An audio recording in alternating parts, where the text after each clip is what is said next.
Time Magazine, Health and Science section, June 4th, 2012. Skip the PSA screen. Experts say PSA blood tests for prostate cancer don't save lives.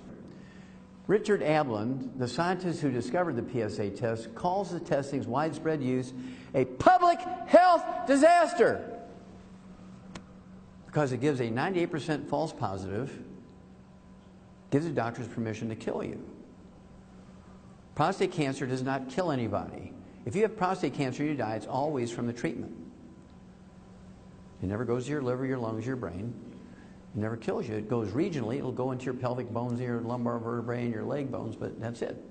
Probably 90% of all men who die over the age of 85 have prostate cancer. It's usually the size of the head of a pin, never left the prostate gland, but the PSA test is like 100 instead of below 5 like it's supposed to be. Oh my God.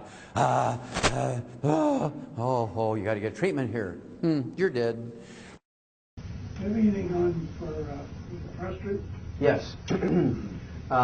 There's two things you have to worry about the prostate. One is enlargement. You get up at night to take a pee.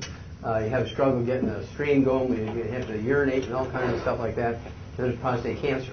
I'll start out with prostate cancer. Nobody ever dies from prostate cancer. Never kills you. When you get treated for prostate cancer, it's always the treatment that kills you. Prostate cancer will never kill you. It never goes to your liver, your lungs, your brain. It goes regionally to your bones, your pelvis, your thigh bones, your femurs, your vertebrae. Kind of goes into this area here, but never goes to an organ where it's going to kill you. It's the treatment that always kills you. So even the FDA says, oops, you may want to reconsider treatment for prostate cancer. But doctors who are oncologists, they keep pushing it because that's how they make their money. That's how they pay the tuition for their kids to go to Harvard. They don't have to get student loans, right?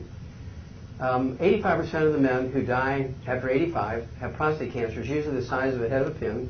Has not metastasized anywhere. The PSA is like 12 and so forth. They've got prostate cancer, but it doesn't go anywhere. They die of a heart attack while they're having sex with a 20-year-old. You know, that kind of stuff. And so they get hit in a car accident and die, or fall off the roof while they're painting the house. But they don't die of prostate cancer. But prostate cancer never kills you. But what you want to do is be smart, and I'll tell you what to do about prostate cancer nutritionally in a second, because the same thing is true for enlarged prostate, benign prostate hypertrophy, BPH. And this is actually caused by nutritional deficiency. What happens to your thyroid gland when you're deficient in iodine? Does it shrink or get bigger? It gets bigger. You get a goiter. So when you're deficient in iodine, your thyroid gland gets big.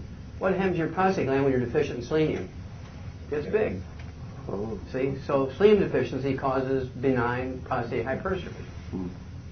So, you take the 90 essential nutrients. If you're a man, I take extra selenium for that very reason. I don't have time to stand in front of a toilet for 5 minutes to get a stream going.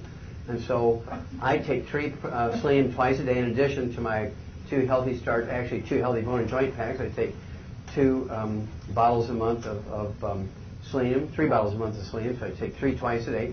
I also take Prostate, which is a blend of Asian, African, and North American herbs, which will shrink your prostate gland, even if it's already enlarged, and support normal function of the prostate gland. So I take 3 of those twice a day. That's 2 bottles of that a month. Yes, ma'am. Dr. Wallach, our new thing that's coming out tomorrow, how many would a person take if they already have a cancer problem, pancreas cancer?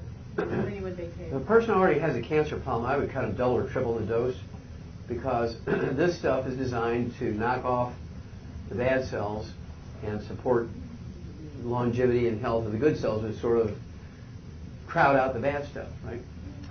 Depending on what they weigh, I'd have them take 2 Healthy Start packs per month. If they weigh 150 to 220 pounds. If they weigh 300 pounds, it'd be 3 Healthy Start packs. They need 3 selenium twice a day per 100 pounds of body weight.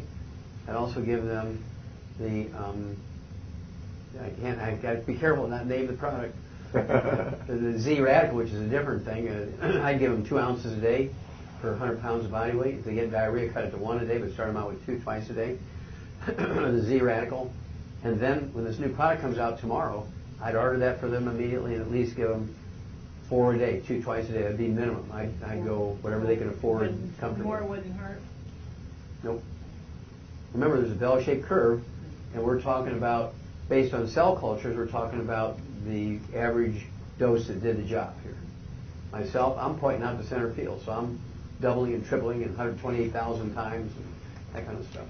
I wouldn't do 28,000 times the minimum dose of arsenic. That'd be too much. That'd probably knock me off. But I can do 10 times the minimum daily requirement of arsenic.